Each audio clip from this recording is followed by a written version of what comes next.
All right, back again.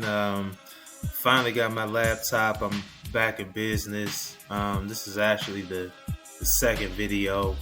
I did one on Shador Sanders and how I felt about that situation there. I thought that was pretty interesting.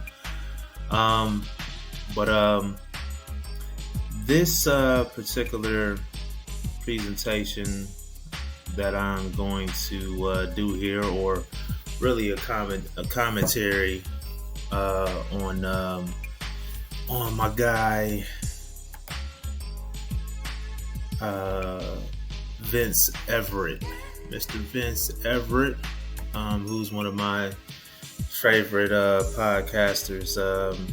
I feel like his point of view is pretty accurate, and he falls along the lines of what I already thought about elites, liberals, and so forth and so on, in terms of their relationship with the black community and their exploitation of the black community.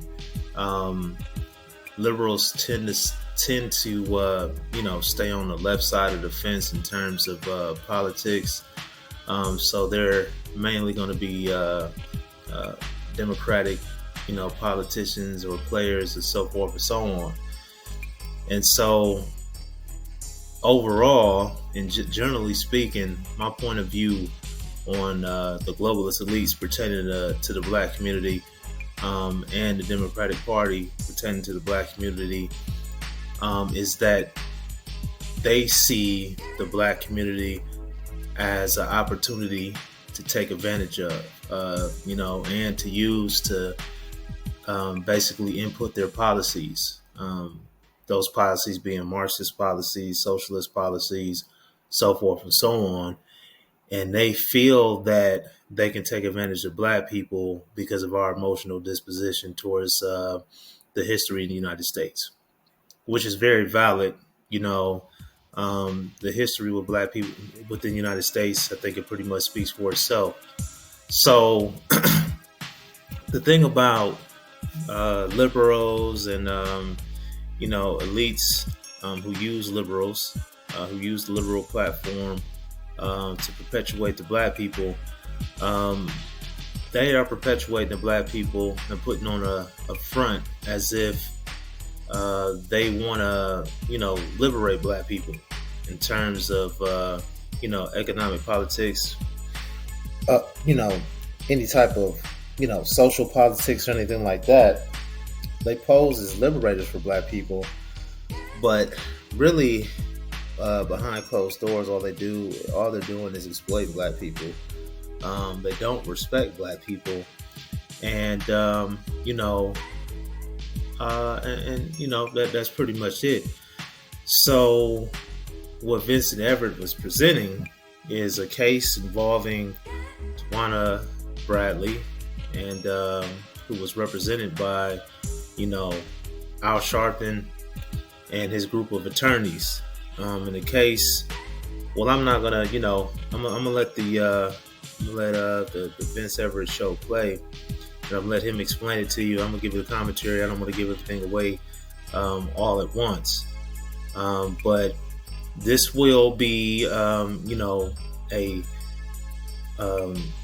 undeniable example of opportunists taking advantage of the black community, and using it as a platform to build themselves up, while at the same time not genuinely caring about black people. Black people get, emotionally attached to these people, and then when you say anything about them, they're liable to fight you about it. Which is crazy that these wolves in sheep clothing can continue to get away with this blatant, using and exploiting of black people. But anyway, let me get into it here. I'll share the screen.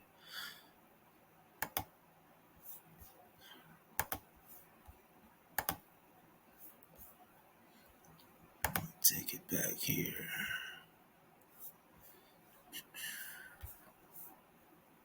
Al Sharpton like I do. Al used to be real fat. I mean, just nasty fat. He had that James Brown hairstyle, and he had He used to wear jogging suits and all kind of jewelry. He was just a horrible individual. He hadn't changed. So in New York City, when he first heard about Al Sharpton, this little black girl by the name of Tawana Brawley.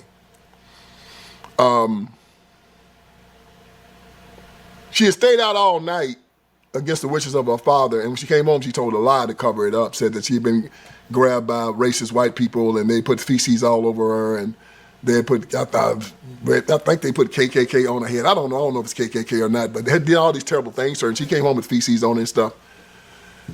Of course, the parents went to the police, and Al Sharpton got wind of it. Brawley attracted a team of activists to her side. The Reverend Al Sharpton, C. Vernon Mason, and Alton Maddox were well known in the press, having recently focused attention on another racially charged case, the killing of a black youth who was fleeing a white mob in Howard Beach, Queens. New York State is now the capital of racial violence. In the Brawley case, they saw the makings of a cover-up and demanded a special prosecutor take over. I was a spokesman for the legal team and the family of Miss Brawley.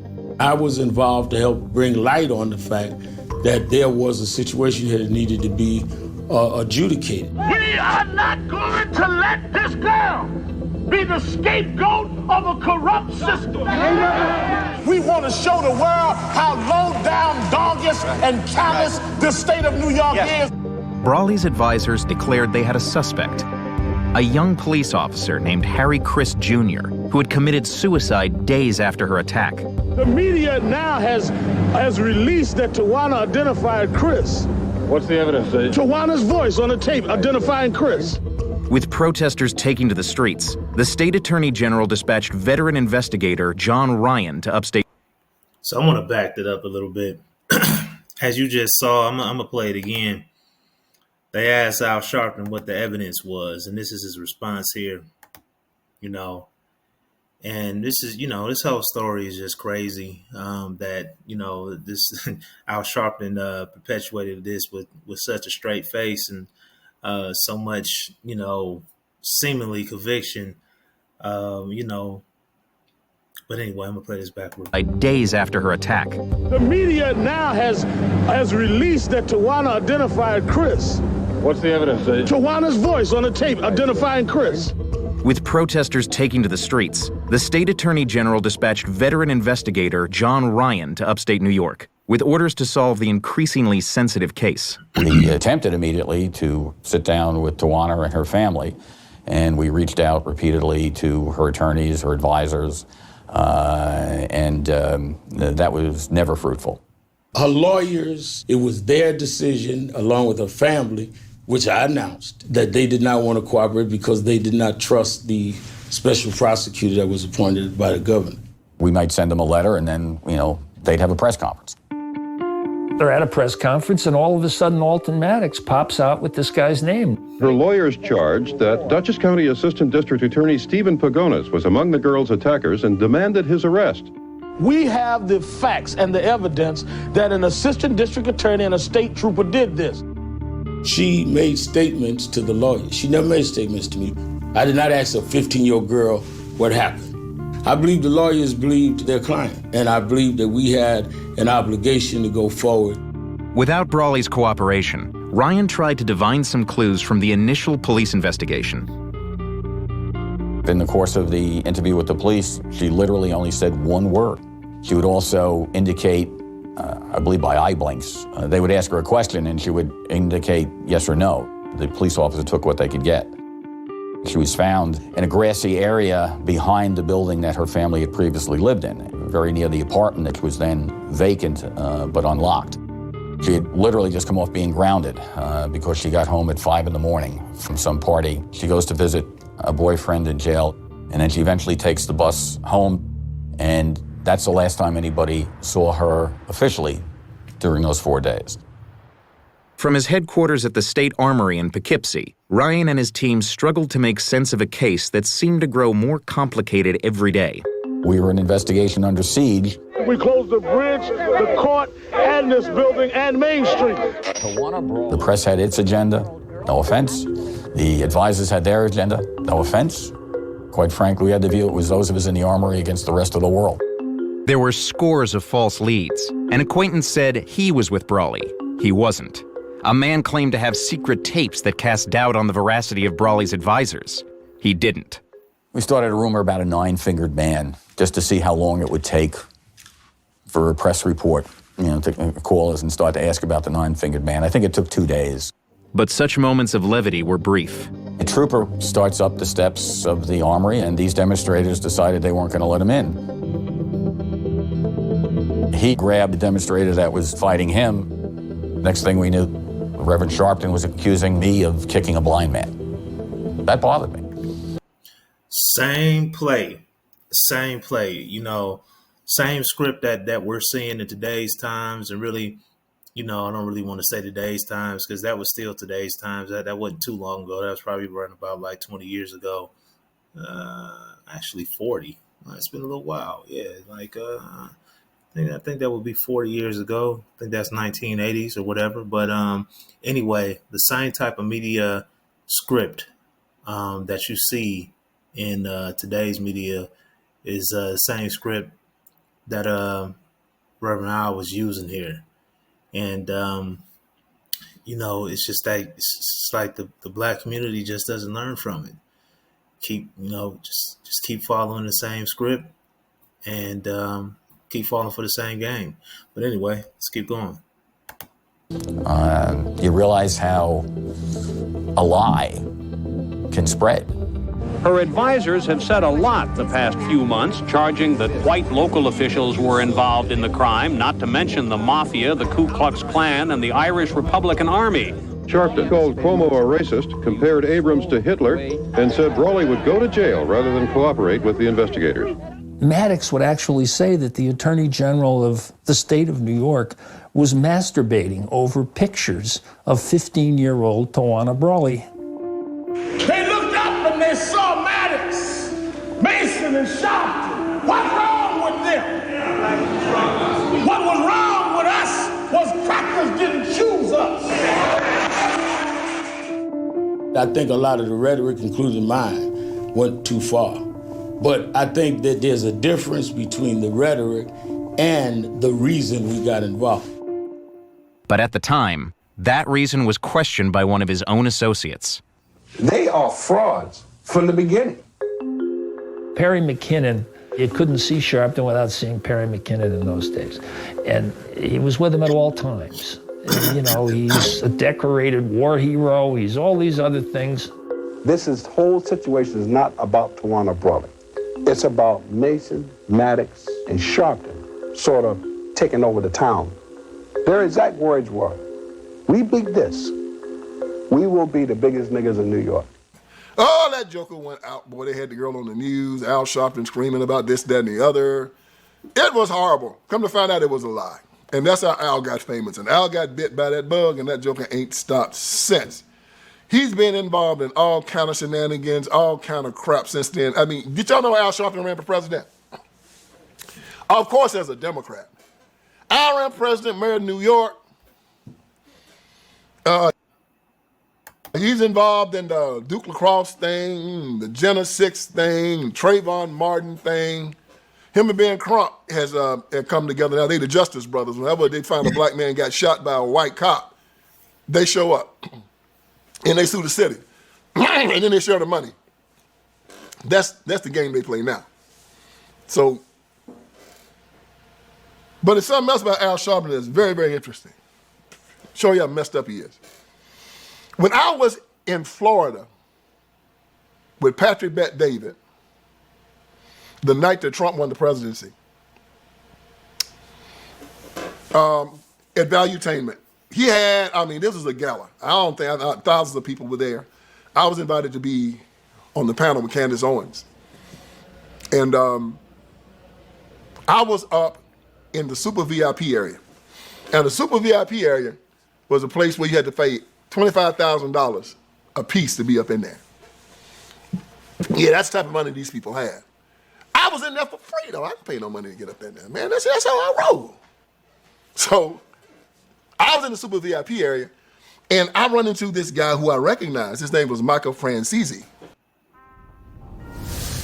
So if I turned off Ada tomorrow, I would need to double my support teams.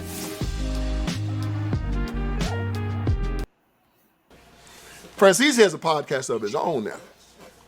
And Francesi was straight up mafia in the day. I mean, straight up, stone cold, deep, dark mafia.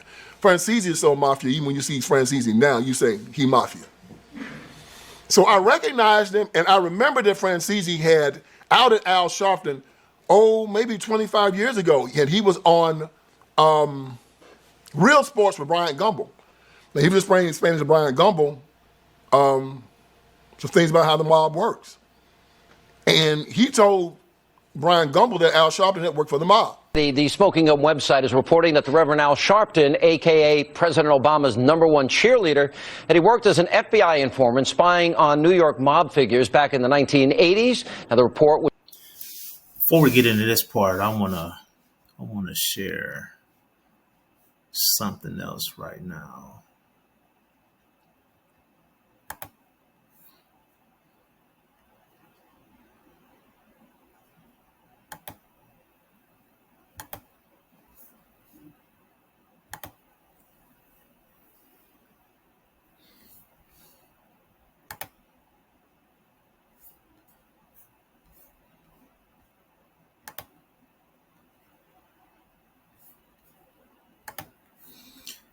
Just in case anybody is doubting the credibility of what Vince Everett is reporting, this is from NPR. The headline title is 15 years later, Tawana Brawley has paid 1% of penalty. So I'm going to scroll down. I'm going to read a little bit. And the article says it was 1987 when a black teenager, Tawana Brawley, said she had been raped and kidnapped by a group of white men in Dutchess County, New York. Her story of being attacked, scrawled in with racial slurs, smeared with feces, and left beside a roll wrapped in a plastic bag made front pages across the nation, especially after the Reverend Al Sharpton took up her case.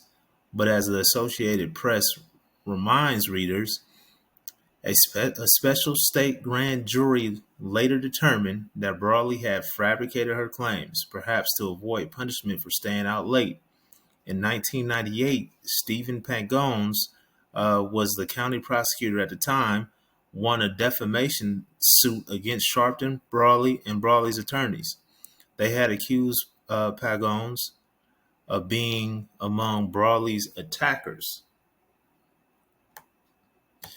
It goes on to say Sharpton since paid off his $65,000 debt with money raised by supporters, which is crazy. The Village of Voice says Brawley was ordered to pay $190,000. So even after a blatant lie, Sharpton's supporter still pays his lawsuit debt. That's crazy. It's been 15 years with interest. The judgment against the now 40-year-old Brawley has grown to more than $140,000. Finally, the Poughkeepsie Journal reports Pagones is receiving some of the money, $3,700, or about 1% of what's now owed. That's crazy. That's all he's been receiving. But anyway, just figured I'd share this on the screen to show credibility behind what Vince Everett is reporting here. And then, so I'll switch it back to Vince Everett's show and his presentation. And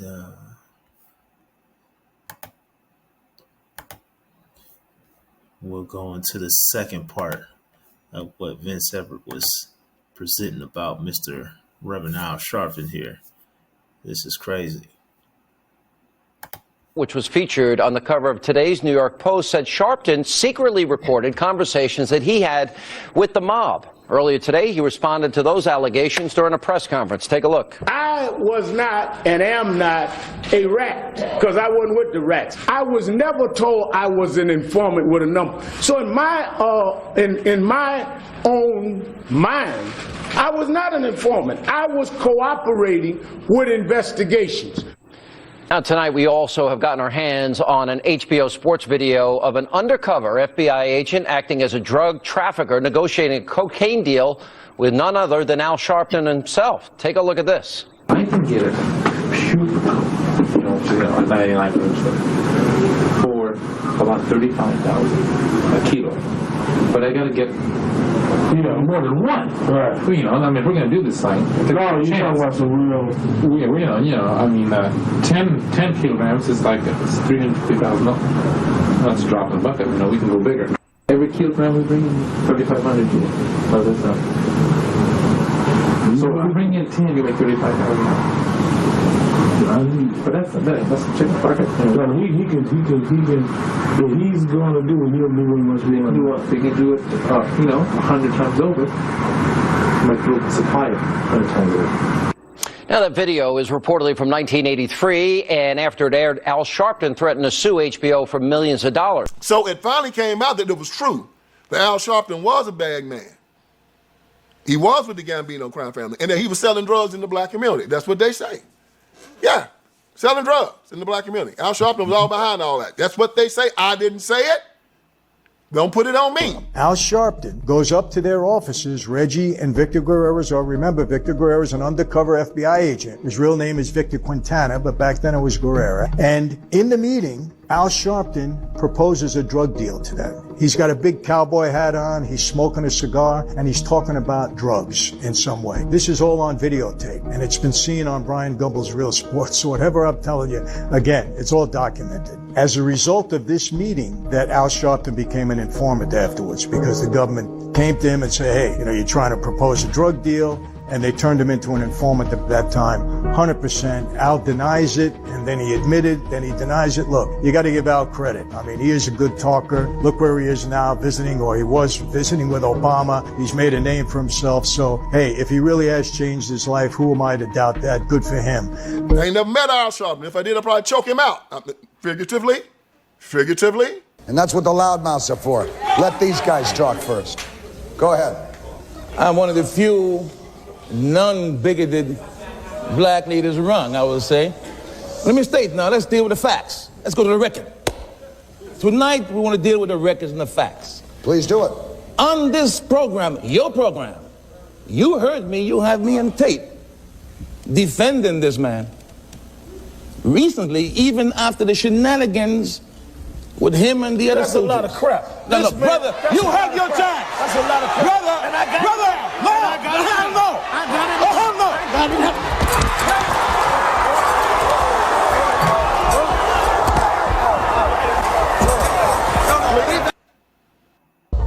Hey there. Welcome to the U.S. Aviation Academy and the Conroe location. Come take a look at our campus. That's this. So I don't know. That's what Michael Francese said. So I walked up to Mr. Francese. I said, Mr. Francese, good to meet you. He said, hey, young man. And we started talking. I told him about the thing. He said, oh, man. He said, you remember that? I said, yeah. He said, boy, Sharpton was no good.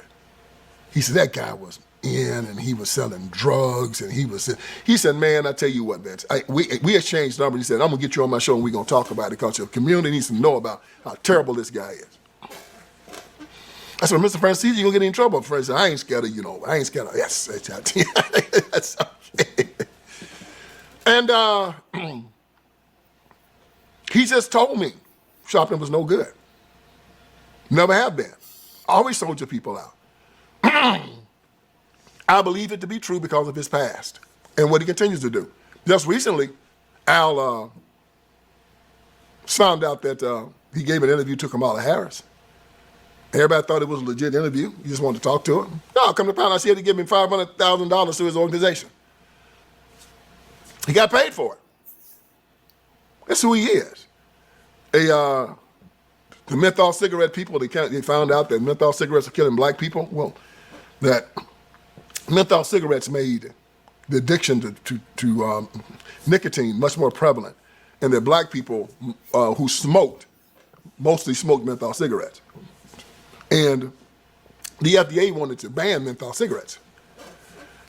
And Joe Biden was supposed to sign the executive order getting it done.